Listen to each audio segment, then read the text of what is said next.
Chayton. Chayton. Like Satan. Oh, that's easy. Chayton like Satan. Now we all know how to say his name.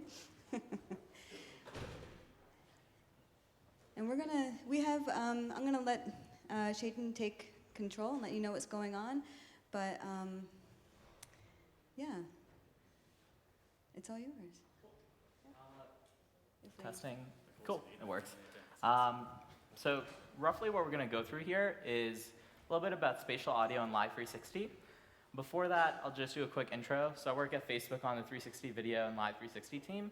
We basically try and ensure people can get the maximum value out of 360, both on the consumption interface as well as the production interface, making it easy for everyone to make this content, make it engaging, and then make it easy for you to be able to view it in a high quality experience. Before we get started, could I get a show of hands of how many people are familiar with spatial audio? Cool, a lot of people. How many people are familiar with Live 360? Cool, a little less, but still some people. Nice. Roughly, here's a quick agenda of what we're going to try and go through.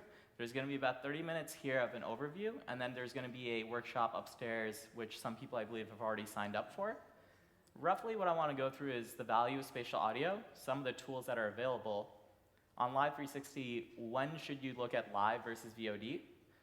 What's the typical workflow for live, and why is it a little different than the typical workflow for VOD content? What are some tips for live? And then the combination of Live 360 with spatial audio. What's the actual workflow, and how do you make that happen? So getting started, first just to confirm people understand spatial audio, the main difference is when you have spatialized audio, the sound's actually going to change the field of how you hear it as you move your head. So unlike head-locked audio, where you're going to basically have the same sound no matter which direction you move your head in the content, spatialized audio will actually have a different sound field. So if there's like a helicopter behind you, depending on how your head is oriented, whether it's oriented facing the helicopter or away from the helicopter, you'll hear different audio, which means that you're going to get a more subtle feel to the content that you're actually viewing, and it'll add a little bit more flavor than you would get just from like adding higher quality imaging. It complements the video in its own way. This is an example of like an Obama piece where basically there was a helicopter, and I don't quite think the audio is going to come out through here. But as it basically pans around, helicopter is supposed to kind of fade out a little bit as you look away from the helicopter. So accompanied by the narrative of the speaker, in this case Obama, you would also have spatialized audio for the helicopter, which kind of adds to the experience and makes it feel a bit more immersive. When we landed, we looked up at Half Dome, lit by the setting sun and a clear blue sky. Just to give people an idea of like what kind of mics actually exist to capture spatialized audio, you can think of it like mics that basically are able to capture sound from multiple directions and store it. And just like with video, how you would basically stitch it into a format like an equirectangular, you would basically stitch it to something called an ambisonic field, which would be how that sound is basically going to be rendered as you move your head to different directions and different angles. So there's like a few mics that I've listed here, but obviously this is not all encompassing. This is just to give you an idea of a few mics you might want to play with if you're starting to get started in this field.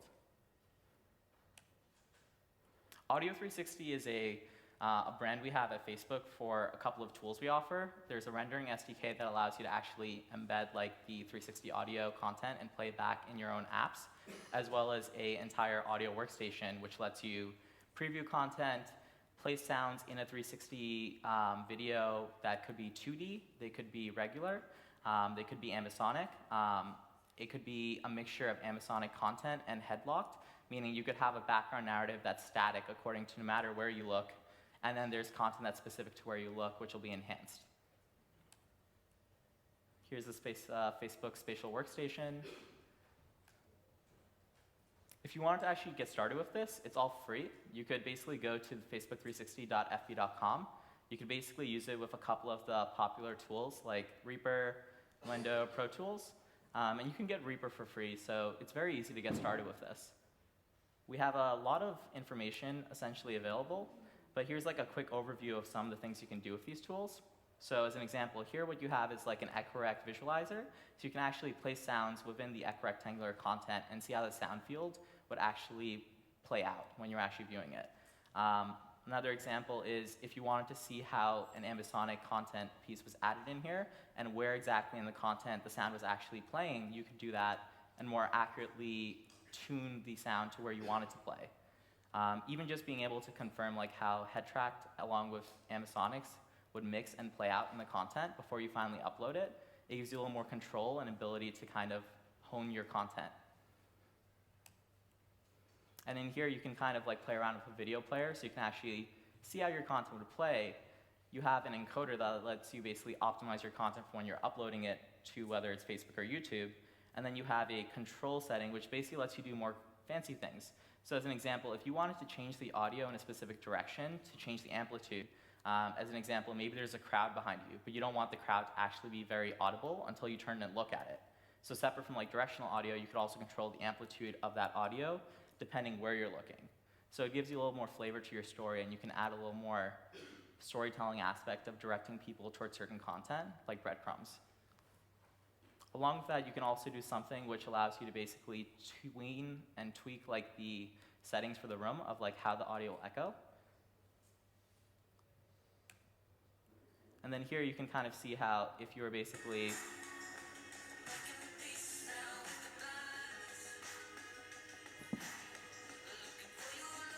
I think if you go to the system preferences, you can put HDMI as a sound output. Then I get the sound here. I don't think in this case it would play out correctly either way, but I can do that just to make it easier. Say sound, yes, HDMI.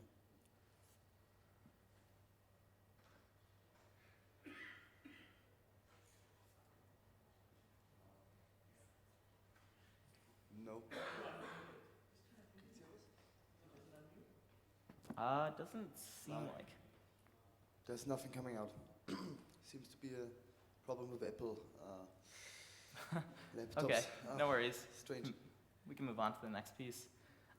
We have a group on Facebook which is actually very active in how the 360 audio team at Facebook communicates with all the customers that basically use their products. They're very responsive to any questions people have. They try and answer things very promptly, bugs, issues, even just user guides and tips on how to make a certain format work, what kind of mics to use. If you want to join this group, feel free to. They also have a lot of content posted on how to actually use these tools effectively.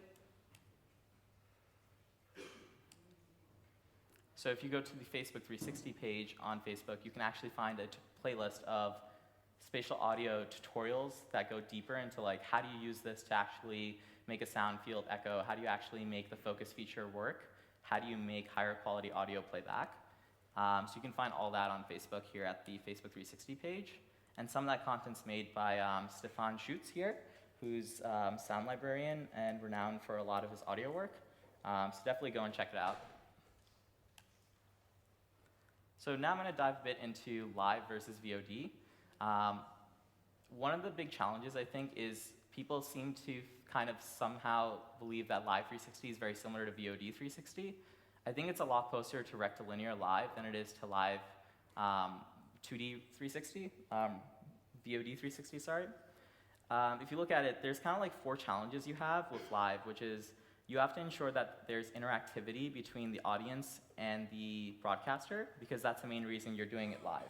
You're doing it because you can get real-time interaction, whether it's through comments, whether it's through something else. Unlike with watching a TV screen where you only have a one-way communication channel, with live you can actually have interaction. You can influence what they're going to do. You can actually make them feel like you're there with them. And that's one of the biggest value adds that live adds. But to do that, you need to ensure that you have really good quality internet from wherever you're streaming. You have to make sure you're very good reliability, because if your stream goes down, everybody that's watching that content won't be able to find it again. It's not like where you can switch out cameras if one camera just overheats or if something goes wrong with your cards. If your stitching software fails, if your streaming software fails, that's it. Your live stream is done. So that makes it extremely challenging from like a reliability point of view to make sure you get a good quality event running. On the other hand, you have a lot more time with VOD content to edit it and to actually try and figure out a narrative. In a live event, it's really just about the atmosphere of the event that's going on. The story is really about where you are and what's happening. And normally you might have like a host or somebody that's driving the audience towards a certain action. It may be something that's about donation. It may be something about looking in a certain direction. It might even just be there's ambience, like NASA space launch with SpaceX. There might be a football game going on. but it's not as much narrative driven as it is with other content. But you can't do as much like editing, you can't do as many scene changes. You can do camera switching and other things, but you're still very limited compared to like a VOD scene. On the other hand, this gives you a bit more freedom because the workflow is a little bit simpler. Some of these things are very similar to the VOD workflow, where you still capture content, you stitch it, you process it, you encode it, and you upload it. The difference is all this happens in real time. So you have no chance of anything failing. You're not allowed to have anything go wrong, which means you need to make sure you have like backup encoders, you need to make sure you have backup cameras, you need to make sure that when things go wrong, you have people available that can make sure your production event is well set up for success. A lot of these pieces of this process right now are kind of being mixed up with a few cameras right now. Some cameras may actually do capture plus stitching all in the camera. Some of them may do capture, stitching, they might even do like image processing to make sure like the low light capability is optimized, to make sure that like plating is done within the software directly. And some of them might only just capture content, you have to stitch it, whether it's using something like VIENNA, whether it's using something like a PTQE template, it's using your own custom blending software like a UVC plugin. So in general, there's like a wide variety of options for live, but most of all, it's getting better and better quality over time. The biggest challenge in this process is the encoding, because unlike with VOD, where you can upload content and rely on a distribution platform to just make it work for your end user, your end consumer, you really need to make sure that like you're optimizing it to be high quality and playable. So 4K is really challenging for live, because with VOD, you can afford to buffer content. But if you're on a live stream and you just buffer 10 seconds, they can't watch that content again. They just miss that permanently. So making sure that everything's optimized for delivery and high quality is super important. Here's a few cameras that we've kind of worked to integrate directly with Facebook. And when I say integrate, I'll go into that in the next slide. Essentially, we want to make it super easy and low friction. So this entire process is abstracted in a one-button click. You don't have to actually worry about how any of this works. You can basically just click log in, stream, and then make it work. So whether you're looking at like a consumer camera, which might max out at 1080p resolution, like a gyroptic or a Samsung Gear or an Insta360, or you're looking at like a professional camera like a Zcam or a Nokia Ozo, which can go up to like 4K, the process should be very similar and easy and abstracted away. And the only thing you should need to worry about is making sure your production event is running and the quality of the event is high. There's a few workflow solutions we're also looking at, like with Scratch VR and Teradek, which kind of make your job a little easier. So if you want to like do tri-casting, multicasting to like multiple platforms, if you want to basically do like in-device stitching or color correction, you want to add like image overlays, 3D objects, whatever you want to do to kind of make your content enhanced, Scratch and other workflows like that can support that. This is like a quick example of how exactly you can like go live with an easy workflow. We want to make it very simple because when you're live, there's a lot of pressure, whether you're doing it as a consumer or professional. There's pressure of performance. There's pressure of making sure the event is right. And so everything you can do to make the process simple, easy, and carefree for the end person doing the event is just so much more valuable. So making it super easy for them to not have to worry about getting a technical RTMP URL, or making it where they don't have to worry about their software encoder specs not being up to the right parameters for a certain platform. That's what we basically strive to do, along with things like comments and reactions integrated, because the two-way communication between the person broadcasting and the people watching is super important. If you can't have a dialogue between the two people, or the one-to-many people, or let's say there's a concert going on and many people are talking to each other about something cool they saw, the actual experience won't feel like it's live. It won't feel like it's real time. It'll feel like you're watching a regular video. Here's just some quick tips and tricks. So like make sure your network bandwidth is like triple checked to be enough for your event. If you're streaming 4K, make sure you have like 25, 30 megabit connection. Make sure you have surplus. A lot of times you might get some congestion on your network and then you won't even be able to stream. And then if you stream, you might have your event drop out, you might have a low frame rate, you might end up trying to stream and just find out that the quality is suffering because your bandwidth can't support it. Location and logistics are super important to make sure a live stream is successful. Second thing is hosting. Unlike with VOD content, because you have this interaction layer, you can actually ensure that there's somebody there to guide your audience towards the main focus of your content. If you're at an event where it's 4 hours long, people tuning in won't know what's going on. And so the host's job is to kind of ensure their audience is engaged and has a good idea of what to do and where to look. As a basic example, if you had someone explaining what 360 is to an audience who's never seen it, that would increase the efficacy of your content immediately, because now they have someone guiding them to look to the left, look to the right, in something that they may not understand otherwise. Spatial audio is just another big piece there. It's very underscored how valuable spatial audio is. Audio feels like it's sometimes second seat to video, but it adds a lot of complementary value. With live, it's even more so, because if you're watching an event and you can actually turn your head or actually turn the content on your phone or whatever device you're viewing on and feel like the audio is changing as you're watching it, that just adds to your immersion and makes you feel like the event is more valuable. Then lastly, we have filters and overlays. Anything you can do to enhance the content, whether it's like graphics, things to reduce the lull in the content. As an example, if you have a football game that's going on and there's a 15-minute recess, you could end the live stream, you could pause the live stream, or you could put some content to kind of bridge the gap between the content lull. So whether it's like adding a 2D video on top of the 360 video just to keep people's attention temporarily, or it's pointing people towards a certain direction with arrows, graphics, infographics, visualizations, anything you can do to keep them engaged and enticed by what you're offering by looking around makes the content more interesting and engaging. Use the full space, because sometimes you won't have interesting content everywhere. So you could fill that in with some sort of overlay to make up for it. This is one last piece that we've been trying especially to work on. There's kind of two main formats that 360 content's currently uploaded and streamed in. One is the common equirectangular format that many people are familiar with. The other one is Cubemaps.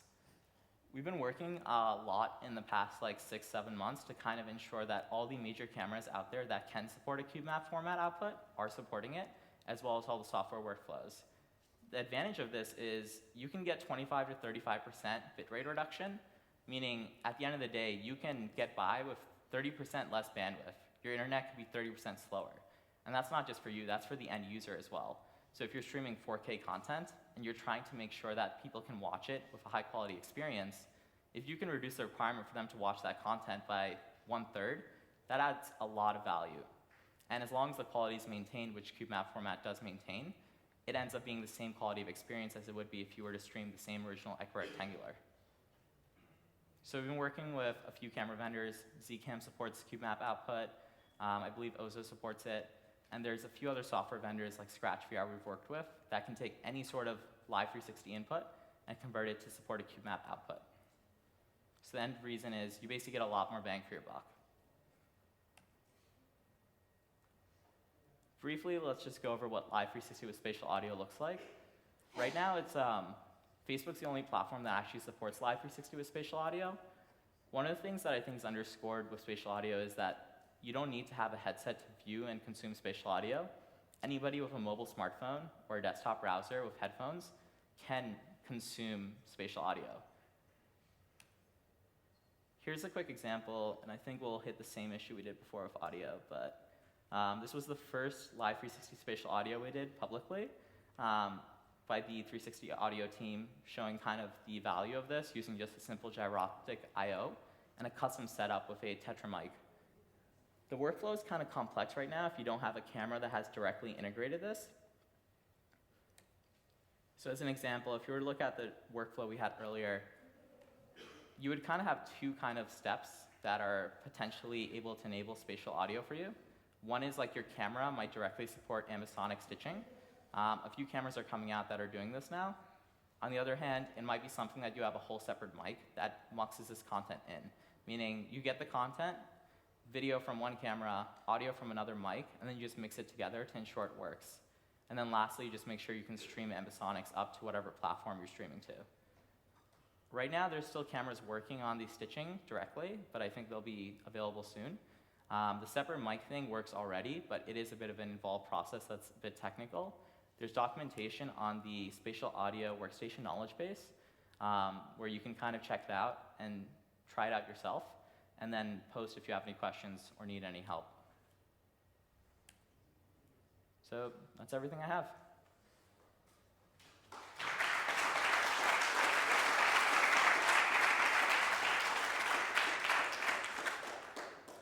So if you signed up for the workshop yesterday, we'll be upstairs where the lunch was served. Or Or,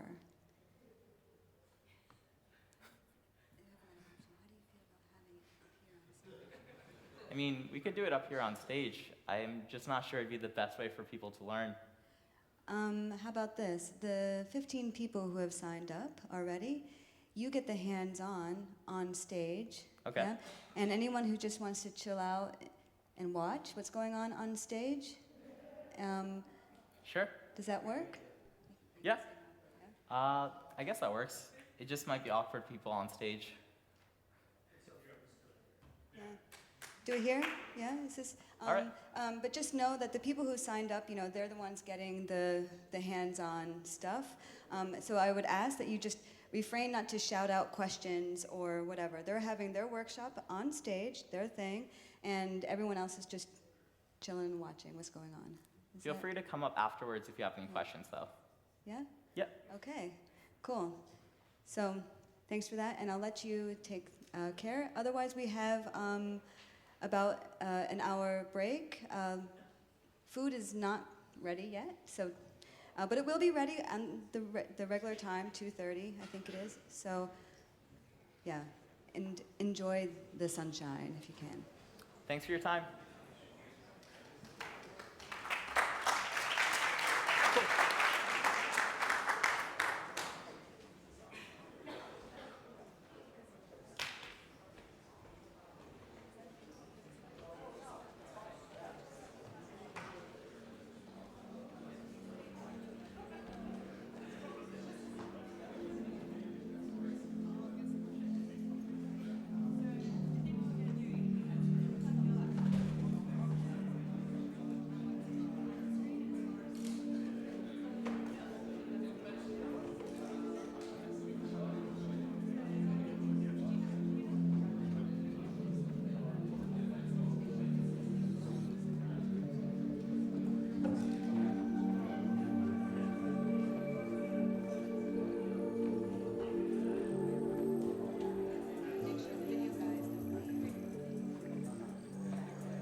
They have to stay there. Do the video, guys, and hold it there, yeah?